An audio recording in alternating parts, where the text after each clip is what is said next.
Well, welcome everybody, it's very nice to see you here, and it's very nice to introduce the 2017 British School at Rome ICS lecturer, Professor Paolo Carafa from Sapienza University in Rome. We've been doing this collaboration between the British School and the ICS for many years. I always feel that in a way the Brits get the better bit of it because they go to Rome in the spring when it's lovely and sunny, and Professor Carafa has come here to a traditional London spring. But it's enormous, it's a huge spring anyway. It's a huge privilege to have him with us and to tell us a little bit about some of the work that he's been doing. Professor Carafa has been approaching Rome for a long time, and his career sort of starts at the outer edge in Calabria, and then as he's moved in, he's worked on sites closer and closer to the city. He's very well known for his work on Roman period Etruria and Volaterra, and also for work on the suburbium of Rome. And so, you know, this is the very climax. It comes right to the centre, the Palatine, early history. So we have him at the moment where he's covered the whole of Italy, and like Caesar has marched triumphantly into the city, or Augustus established himself triumphantly on the Palatine. I had a quick look on the School of Art Study catalogue to see what's come out recently, imagining there might be a couple of books in the last few years. There's an enormous amount of material. Most recently in English is his Memory of the Past and its Utility, a Nation, State, Society and Identity, and the English edition of the Atlas of Ancient Rome, some flyers of which are on the back, which he produced in collaboration with his long-term collaborator, colleague, Andrea Carandini, one of the most distinguished archaeologists of Rome and Italy. So this is, I'm told, enormous copies of this book are piled up in every bookshop in the land. I've seen a few, and they really do look absolutely spectacular. An amazing visual representation, as well as a textual record of everything this has been done in Rome up to now, archaeologically. Along earlier stages, we have works on the Vitruvian design of the Pantheon, on the cults and sanctuaries around Campania. So we have an archaeologist who has really made the whole of the city and its ambit his own. Paolo, it's an enormous pleasure to have you here. We're really grateful to you for coming, and I'm looking forward very much to hearing you on early history and landscapes of Rome. Welcome.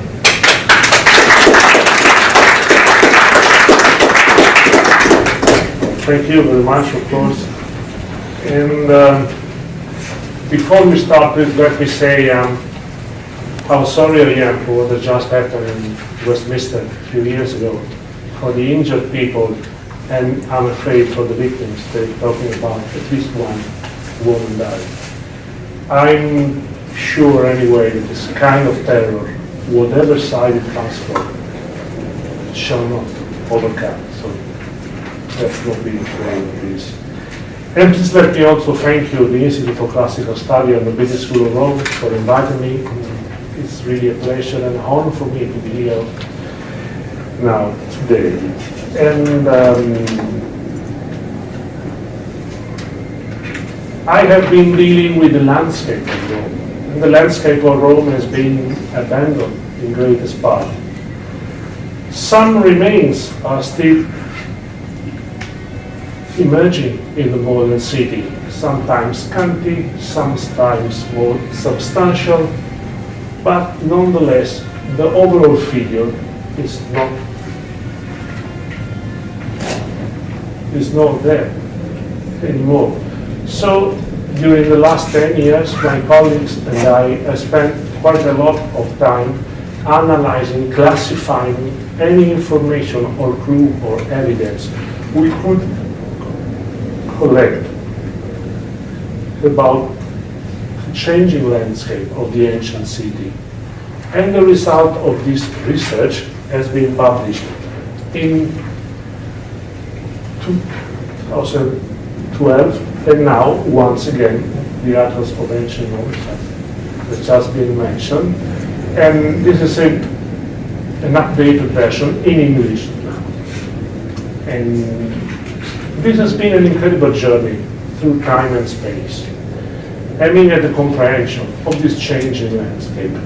We just can catch through some glimpse here and there. And this journey, this is a selection of the images we have inserted in the atlas. It's reconstruction of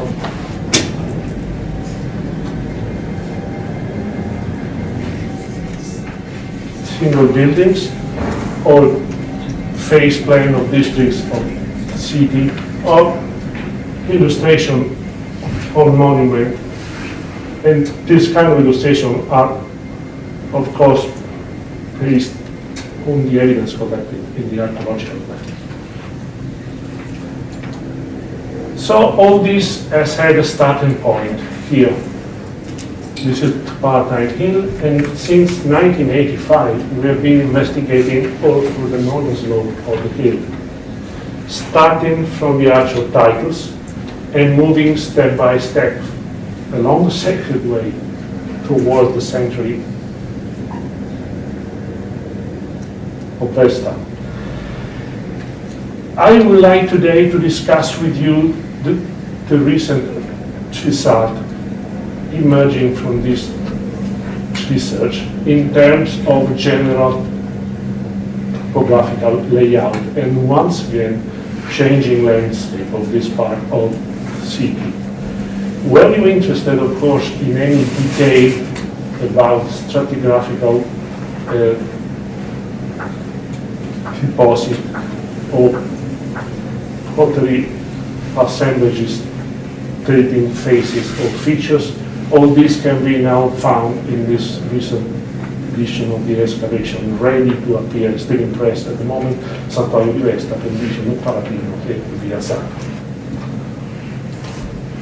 So this is the Palatine in the 7 hills of Rome. This is the area of the excavation. It's less than 2 hectares.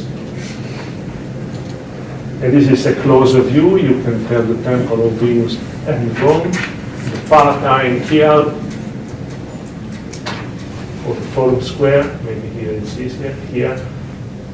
Sacred Way, here, the Republican Sacred Way. And this is the excavated area until now.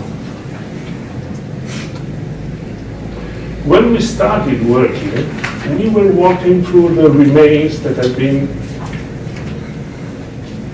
discovered during the excavation carried on by Lanciani at the end of the 19th century.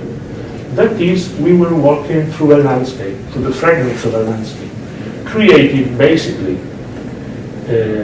at the end of the 4th century BC, so it was the late antique Rome, as we can see in this archaeological phase plan. This is the Palatine, once again, the Sacred Way, the temple, the Arch of Vesta, this huge Orion here divided into blocks, one here and one here, and the porticos along the Sacred Way. Since the 15th century AD, this area has been in part enclosed and in part attached to the huge garden that the Farnese family established on the Palatine Hill. You can see the area of this garden plotted over the 4th century AD Rome.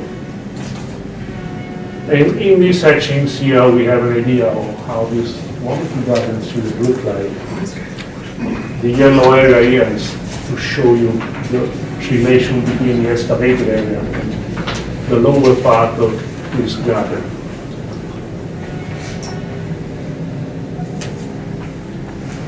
And this once again is this garden plotted over the 18th century Rome, the famous map by Norman.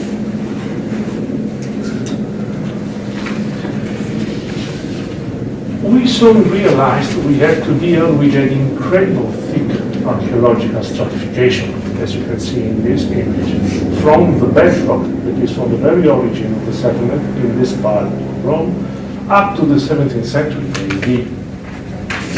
And going deeper and deeper, we went through many different features belonging to many different phases. We shall have a quick review now. First of all, especially in this area here, usual in Rome, lime kilns and robbery pits and trenches. Like this. When the remains of the Roman building were still standing, squatters had occupied the area, creating wooden building like this one. And before we had the remains of the imperial building, once again the Archum Vesta, the two Aurea and the porticos. These are brick structures, water basins, travertine threshold, once again usual things. Beneath all this, there had been a sort of an ephemeral setting up. There was a small square paved in basalt stones, which was enclosed in a very short time by the first phase of the porticos around the Sacred Way. This is ephemeral because it lasted really few years that intercrossed in between the 64 AD fire and the 68 AD when Nero's killed himself. And all this rested over the remains and the ruins of the fire, 64 AD. This was the first change in the layout, the first and last change in the layout of this area, but nonetheless it was a very drastic one and a permanent one. Here you can see the before and after the fire. So there's a complete reshaping of all this. This is a perception of the empty area. The small square was inside here. And underneath again, this thick layer of ruins of the fire, blackened floors, all the traces of an iron gate melted over the floor here. And below again, other monuments, houses or other Republican buildings dating from the end of the 3rd century BC up to the 1st century AD, and below again, archaic monuments arranged with this block in tufa, like this one. Quite unexpectedly, below again, underneath again, we found substantial remains dating back to the middle of the 8th century BC, especially this famous stretch here we interpreted as the fortification wall. Essentially, here, a sort of a house here with this clay foundation wall and a hut up there. And last but not least, the remains of the early Iron Age settlements. Here we had huts scattered all around in this area on the bank of a stream running in this valley. And here once again are the remains. Usual apostles' graves and hearts, children's graves, of course.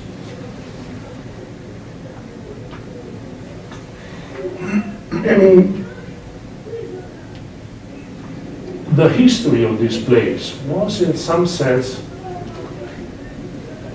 embedded in this huge stratification. And from a topographical point of view, this can be described as a system of streets and plots. We have a Sacred Way here in the north, and a street running, maybe here in Sicily, along the slope. The Scale Greche here on the west limit, and this street, whose ancient name is unknown, called Clivus Plotinus. Right in the middle of this area, there's a 5th street here. His ancient name is unknown as well, and we decided to call it the Clivus Palatinus A, and therefore the old Clivus called the Clivus Palatinus B. This system is tend to be quite ancient, starting from the middle of the 8th century BC, and preserved for such a long time, unless the changing we already talked about around the year 64 AD. Let's look at it in some detail. we have the plots here of the middle of the 8th century until the beginning of the 6th, and then during the 6th century here. Then the Republican up there, and between Augustus and Nero's reign here. The only major change that occurs is the transformation of a house which was built in plot number 4 into a horror here. This happens at the very end of the 1st century BC. The ceramic experts say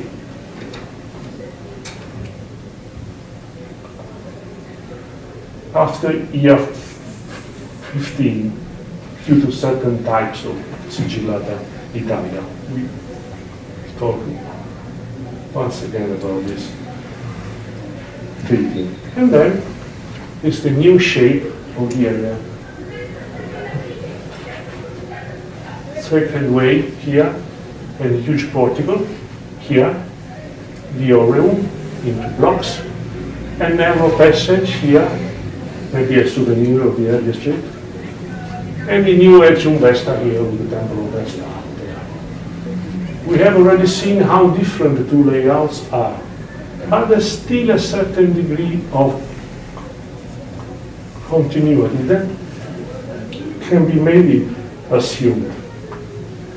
This is the previous layout and the later one. They're plotted one over the other. Here you see the reshaped and rebuilt house of the Vestals in pink line is kept within the earlier plots 1 to 3, but for this corner.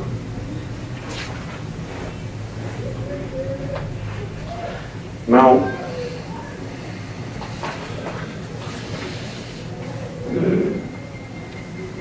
so we have a very quick overview of the archaeological stratification and also a quick history of the general layout and topographical term. Once again, one system created quite early in Roman history and created destroying an earlier pattern of the early Iron Age. If we want to proceed in describing or maybe understanding better this kind of process, we have to move a little bit towards interpretation on assumption in this case. And now turn to the single monument for one time. Along the second way, from the Forum Valley upwards, we have the sanctuary here of Vesta, letter A second building communicating with the sanctuary with a hole imposed over a chamber, a subterranean chamber here that we maybe can identify as a temple, a domus, letter C, a second domus here, letter D. The street we already mentioned, a square foundation, 2 meters thick on one side, maybe supporting an arch or a passageway due to its position along the street. A small podium supporting possibly a small temple, enclosed in this building, very much like an orion with this long corridor and these long rooms opening onto there. And then 4 more houses. This is the layout of the end of the 2nd century BC, preserved until Nero's fire. During the 6th century BC, the situation was more or less the same. The sanctuary of Vesta, 1 domus, 2nd domus, the street, domus here. Underneath the Orion-like building and the small podium was a sanctuary, an open area sanctuary with an altar in the middle. And underneath the other possible temple was a building associated now to a round system. The only remains of this building are the remains of the roof, accurately piled inside the pit at the moment of the destruction of this plot. at the beginning of the 2nd century BC. Going further back in time, till the middle of the 8th century, once again, we lack this plot, but the sanctuary is already there, apart from the wall, of course. The first out of the first phase of the first Domus, the first phase of the sanctuary of Vesta, and a site occupied by earths, made and remade during this century with traces of cult activities.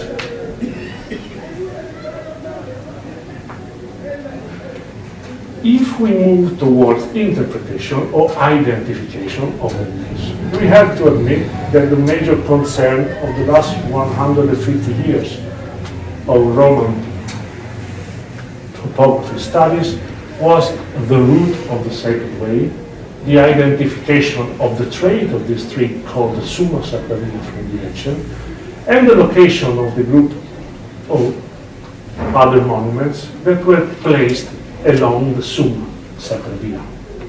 The only point of agreement until now is the position of the Domus of Emilius Carus in this corner here. This is blacklist, the missing monuments until now. As you know, the hypotheses are basically two. Locating the blacklist monuments either here, where the actual titles will later be built, A, blue square, or closer to the forum, red square, letter B. In this latter case, there should be the possibility to identify some or one or any of these monuments within the area we have been investigating. The discussion is still ongoing, as you know. If we would like to look at this once again, one possible clue, just to start, is to consider the location of the Domus Regis Satrorum. As you know, once again, this domus had to be very close to the house of the Western Legions. The two buildings were divided by a common wall, the shared wall. That's the reason why Augustus donated the house of the king of the sacrifice to the Vestas in year 12 BC. Now, if we look at the archaeological chart, the first block attached to the house of the Vestas is the building with the hall, possibly a temple, letter B. But this should maybe considered a part of the complex occupied by the Vesta, because they were connected by an entrance, at least from the 2nd century BC. So the real first, this is a possible plan of this building. This is the entrance. You see there's a threshold and the part of the limit of one door here and here in foundation. So the first independent building outside the house of the Western Virgin was the house, letter C. And this is a plan of this house during the 2nd century BC until the beginning of the 1st century BC. This house could be interpreted as the domus of the king of the sacrifice. If we accept this identification, there's a possibility the Summa Sacraria should be placed along this area. This part of the Sacred Way should be the Summa Sacraria. This is a tentative reconstruction of this building based on the face plan. This is an incredible building, 12 archaeological faces identified. It's a very long story. And this is once again the small hall, possibly a temple once again in this Augustan phase. This is a hall surrounded by an open area with shops along the Sacred Way. This is the entrance to the house of the Western Virgin. And here you can see the relation with the underground room with the halls and possibly a mensa underneath. If this could be interpreted as the Summa Sacra Via, and that monument could be interpreted as the Domus of the King of the Sacrifices, maybe could this be interpreted as the Ede Slavum and Summa Sacra Via? It's one of the open questions. A second clue to this possibility is offered by the house letter D. This house has been built at first at the end of the 7th century BC. It's not very well preserved, as you see here, but nonetheless it can be considered as a luxury house due to its extension. It's a building larger than 2,000 square meters, and due to the presence of a porticus underneath this area here, number 10 in the plan, possibly supporting a peristyle. This is a section with the remains here, and once again a possible reconstruction of the upper part of the house. More than this house was directly connected via a narrow passage here, starting from the inner part of the peristyle to the house of the Vestal Virgin once again. This is the archaeological elements. Here, this one, and here, number 11, what remains of this passage. Now, the only man who could be in touch with the Vestal Virgin was the Pontifex Maximus. And the Pontifex Maximus lived in a public house, the Domus Publica along the Sacred Way. It is also possible to assume that this Domus Publica was the earlier house of the Roman kings managed by the Roman state after the birth of the Republic. So, our suggestion is to identify this second building as the house of the Pontifex Maximus, earlier possibly the house of the later kings. In fact, this building is not earlier than the end of the 7th century BC, eventually. We have also seen that at the very end of the 1st century BC, this building is turned into a horion. This would be another interesting clue, because we know that the Domus Publica was not occupied by Augustus in 12 BC, because he decided to make the part of his own house public, as Cassius Dio has narrated us. So this could be, this archaeological evidence is not clashing against what we know of the Domus Publica, according to the rich resources. And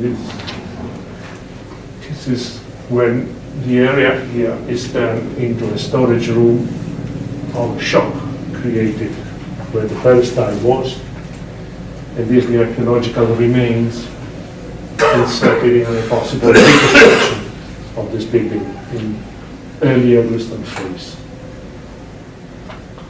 And this is the topographical layout. It is still the same from the Atrium Vesta up here, with a system of horia rather than just one horia here, since 15, more or less, BC.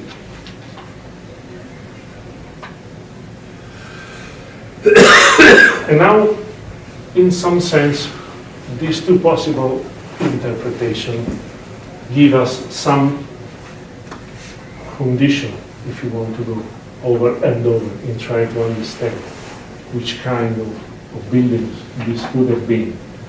The possibility to locate here the Domus Publica bring us to reflect once again on the location of the remaining monuments that were connected to the Summa Sacra Via and to the House of the Kings of the Domus Publica. Here we have a possible passageway, surely a sanctuary, and this building.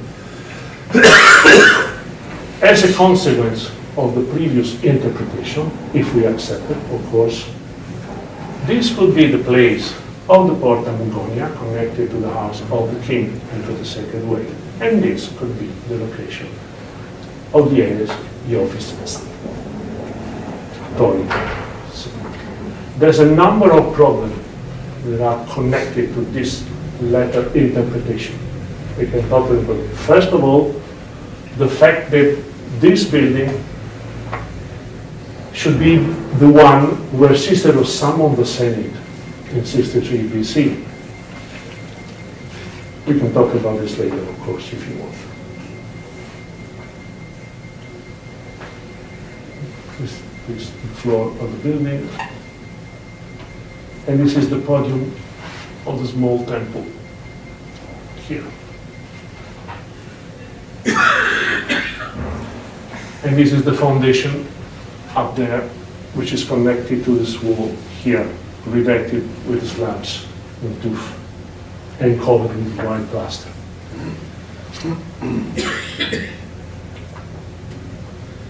This is how the building should have looked like in this period.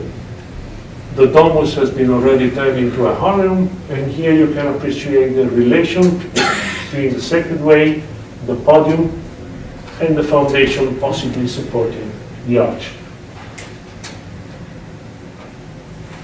And here, once again, you have this huge corridor here with these stones to host iron gates. Here is a foundation, a possible construction, and once again, section from the sacred way up here. So if you want now, we can label this chart. The ancient Vesta, the Edes Larum, the Domus Regis Sacrorum, the Domus Publica, the Edes Iovis Statorius, and the Porta Mugonia, maybe. And again, in the 6th century AD, sanctuary related to Jupiter Stator, underneath or before the square foundation, there's a structure very much like an arcade gate on the side of this street here. The arcade domus here, with this passage, and the other domus, and the two sanctuaries, possibly Lares and Vesta.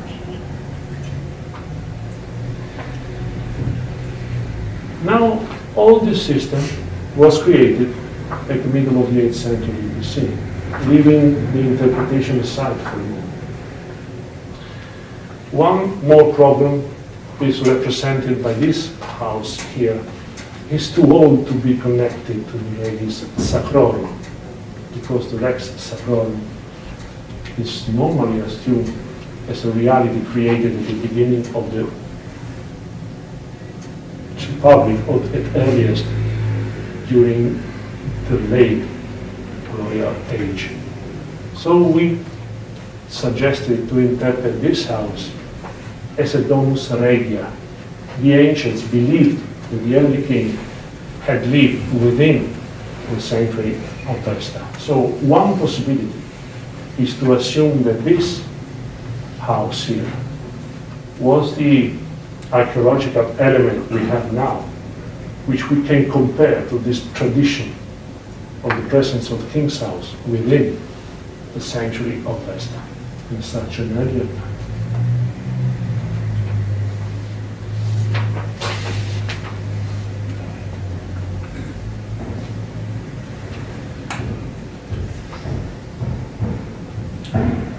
Once again, a stretch of the wall with a major gate and a minor entrance here. The first phase of this sanctuary. The wall tend to be a little bit earlier than the sanctuary, because the wall can be dated between 775 and 750, but all the rest of the buildings can be dated between 750 and 725, so there's a little shift in between. And as I said, the discussion is still ongoing. This is just one way of trying to compare this archaeological evidence with the enormous dossier we have from the literary sources, we can also assume that no one of these elements, no one of this building, has left any memory in the literary sources. Simply, we left the so-called extended. Could be. But at least one thing seems certain. Here we have some more detail. First of all, the system was created in the middle of the 8th century BC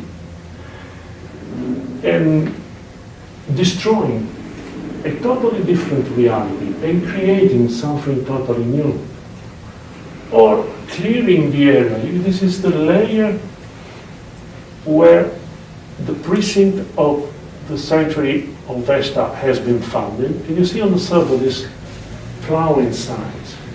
The area has been cleared.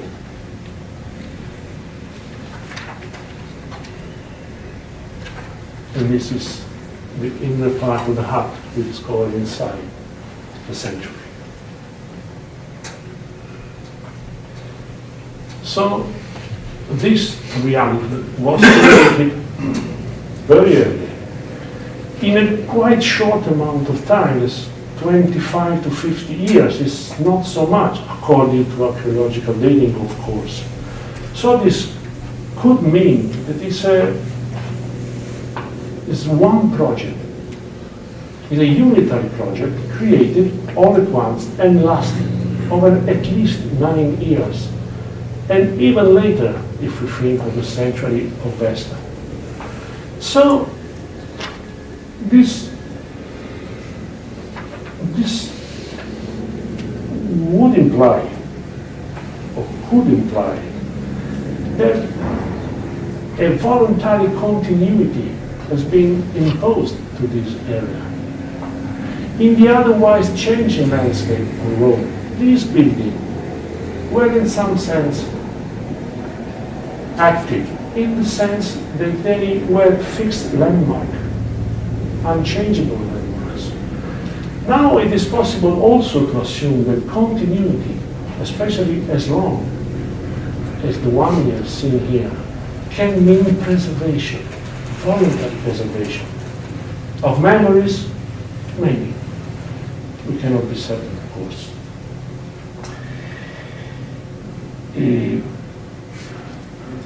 At least in one case, the sanctuary of Vesta, the monument is related to a political organization. Vesta is the guardian of the fireplace of Rome. In the same phase, the first comitium and the first forum are laid out, and other public sanctuaries are founded on the capital. So a second question, may we relate the creation of this new system, and maybe its permanence for such a long period, to the establishment of a political reality? Even harder to give an answer to this second question. Anyway, the detailed knowledge, the deep knowledge of the archaeological context, this is the 12 phases of the house, letter C, on the mid-8th century, just 64 BC, AD, at the moment that have preserved even for a longer time. And if we go through this, we can create what we have called the tale of the landscape. That is not a narrative in a literary sense, of course, but